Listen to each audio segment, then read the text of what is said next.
పురుషులకు కూడా మహిళలతో సమాన హక్కులు కల్పించాలని ప్రత్యేకమైన కమిషన్ ఏర్పాటు చేయాలని అలాగే రోడ్డు భద్రతపై ప్రజల్లో అవగాహన పెంచుతూ హస్తినా నుండి ప్రారంభమైన భారతదేశ బైక్ యాత్ర నేడు విశాఖ చేరుకుంది. ఇద్దరితో ప్రారంభమైన యాత్ర వివిధ ప్రాంతాల వారిని కలుపుకుంటూ ముందుకు సాగుతుంది. విశాఖ నుండి ఇద్దరు వ్యక్తులు వారితో రైడింగ్ కి ముందుకు వచ్చారు. భారతదేశ పతాకాన్ని వాహనానికి అమర్చి వారు చేస్తున్న సాహసయాత్రకు నగరంలో ప్రశంసలు వెల్లువెత్తాయి. విశాఖ సాగర్ తీరంలో వారు జీటీవీ న్యూస్ తో తమ లక్ష్యాన్ని ప్రయాణ విశేషాల్లో పంచుకున్నారు.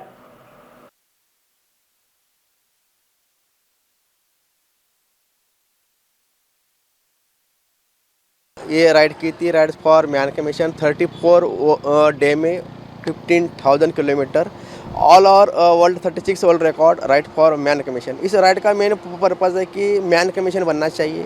तो नेक्स्ट इस चैप्टर हमने स्टार्ट किया है दिल्ली से। राइड दिल्ली से फ्लैग ऑफ ये सेरेमनी की थी फरीदाबाद की डीसी ने।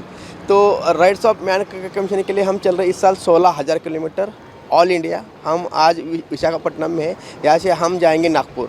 ये राइड कंटिन्यूस इसी चलती जाएगी ऑल इंडिया प्लस लद्दाख भी हम लोग करेंगे। इस राइड का मेन मकसद है कि मैन कमीशन बनना चाहिए कि न्यूट्रल लॉ ओनली कहने के लिए इंडिया में मेल्स का एक्चुअली कोई कानून ही नहीं है, इसलिए हज़ारों केस कोर्ट में चल रहे हैं न्याय ना मिलने की वजह से। अगर मैन कमीशन मिल जाता है तो आज के समय में आदमी सुसाइड हो रहा है, उसको सुसाइड करने की ज़रूरत नहीं पड़ेगी अगर मैन कमीशन बनता है तो ये मैन कमीशन जब तक बनता नहीं तब तक ये राइड जारी ही रहेगी और इसको हम कंटिन्यू करेंगे। ఈ రోజు మహిళా చట్టాలు ఎక్కువయ్యాయి. మహిళలు ఇష్టానుసారంగా కేసులు పెట్టి మగవాళ్ళు మాత్రమే ఒత్తిడికి గురి చేస్తున్నారు. కోర్టులో లక్షల కేసులు పెండింగ్ ఉండి మగవాడి జీవితం మాత్రం ఇదవుతుంది. ఆడవాళ్ళకి అన్ని హక్కులు ఉన్నాయి, మగవాడికి అంటే ఏ చిన్న హక్కు కూడా లేకుండా పోయింది. కుక్కకు ఉంది, పశువులకు ఉన్నాయి, చెట్లకు ఉన్నాయి, రోడ్లకు ఉన్నాయి, ఎన్విరాన్మెంట్ అన్నిటికీ ఉన్నాయి. ప్రతిదానికి కూడా ఒక కమిషన్ అనేది ఒకటి ఉంది. కానీ పురుషులకంటే ఏ విధమైన కమిషన్ లేదు. దీన్ని పురుషుడి తాలూకా బాధని అర్థం చేసుకునేది ఏదీ లేదు భారతదేశంలో మాత్రమే. దీని మీద మేము సర్వేలు కూడా చేస్తున్నాం. ఇది ఐసీఆర్బి ఇండియన్ క్రైమ్ రిపోర్ట్ బ్యూరో ఈ సర్వే ప్రకారం ఈరోజు భారతదేశంలో ప్రస్తుతం జరుగుతుంది ప్రతి 10 నిమిషాలకు ఒక మగవాడు సూసైడ్ చేసుకుంటున్నాడు. కారణం ఏంటంటే 90% కేసులన్నీ కూడా ఈ ఫ్యామిలీ మ్యాట్రిమోనీస్ ఇష్టాచారం కేసులు పెడుతున్నారు ఇలాగా. తర్వాత ఇంకొకటి ఏంటంటే మా ఉద్దేశం ఇంకోటి ఏంటంటే రోడ్ సేఫ్టీ. ప్రతి 2 నిమిషాలకి వాళ్ళు చనిపోతున్నారు.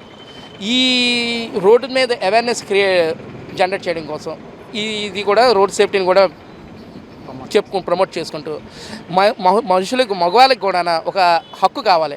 మెన్స్ వెల్ఫేర్ మినిస్ట్రీ అనేది ఒకటి కావాలి మనకి, మెన్స్ కమిషన్ కావాలి.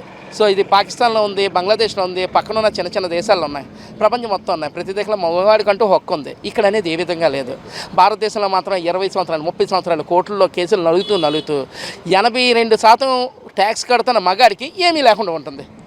కేవలం 18% కడుతున్న ఆడవాళ్ళకి అనేది హక్కులన్నీ ఇస్తున్నాం మనం. మన అమ్మ చెల్లి అందరూ కూడా సమాన హక్కు ఇదే ఆడవాళ్ళే.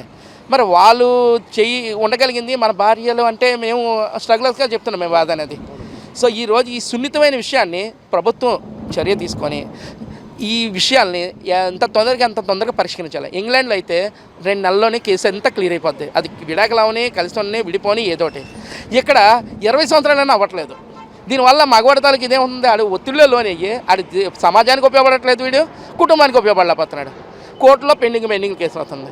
సో న్యాయ వ్యవస్థ దీని మీద కళ్ళు తెరిచి ఈ విధమైన కేసుల్ని త్వరగా పరిష్కరించి భారత నవ సమాజాన్ని నిర్మించగలగాలి. మగవాడు మానసికంగా ప్రశాంతంగా ఉన్నాడంటే ఇది సమాజానికి ఏదైనా ఉద్ధరణ చేయగలరు. మీరు మీ వృత్తిలో, మేము మా వృత్తిలో, అందరూ వృత్తిలో చేస్తే ఒక కుటుంబం సకుటుంబంగా పెరుగుతుంది. వసుదైక కుటుంబం అని మన భారతదేశం ఎన్నో చెప్తున్నాం, కానీ ఈ విషయాల్లో ఇక్కడే కుటుంబం మీద ఎక్కువ ఈ ఒత్తిడి జరిగి కుటుంబాలు విచ్ఛిన్నాలు అయిపోతున్నాయి. విశాఖపట్నం ఫ్యామిలీ హార్మోనీ అనేసి మన విశాఖపట్నంలో సంస్థ ఉంది. ఈ బాధల మీద ఈ విధంగా ఎవరైనా మగవాళ్ళు ఇదవుతే మా ప్రతి ఆదివారం కూడా జీబీఎంసీ పార్క్ దగ్గర మీటింగ్ అవుతూ ఉంటుంది. ఓపెన్ మీటింగ్ ఫ్రీగా ఉచిత న్యాయ సలహాలు ఇవ్వడం, మనోధైర్యం ఇస్తాం. మేము అన్నీ కూడా మేము సపోర్ట్ చేస్తూ ఉంటాం. సో అక్కడి నుంచి మేము స్టార్ట్ చేసాం ఈ రైడ్ అనేది. ఈరోజు మా రైడ్ ఏంటంటే విశాఖపట్నం మొదలెట్టి వయా రాయ్పూర్ మీదుగా నాగ్పూర్ చేరుకుంటాం. నాగ్పూర్ నుంచి చంద్రపూర్ మీదుగాన హైదరాబాద్ నుంచి కర్నూలు, అనంతపురం మీదుగాన బెంగళూరు నుంచి తిరుపతి మీదుగా చెన్నై చేరుకున్న తర్వాత చెన్నైలో మా ఇద్దరం మళ్ళీ రిటర్న్ అవుతాం. వాళ్ళు చెన్నై నుంచి ఇలా దారి మధ్యలో జాయిన్ అవుతూనే ఉంటారు. హైదరాబాద్లో 10 మంది జాయిన్ అవుతారు, నాగ్పూర్లో 4, అలా పెంచుకుంటూ ఇది 35 రోజుల జర్నీ భారతదేశం అంతా తిరుగుతూ ఇది ఎప్పుడు వరకు మగవాళ్ళకి కూడా సమాన హక్కు కలిగిస్తూ న్యూట్రల్లా క్రియేట్ చేయాలి భారతదేశంలో. మగవాళ్ళకి కూడా ఒక మినిస్ట్రీ ఒకటి క్రియేట్ చేయాలి. అంతవరకు కూడా ఈ రైడ్ వెళ్తూనే ఉంటుంది. జై హింద్.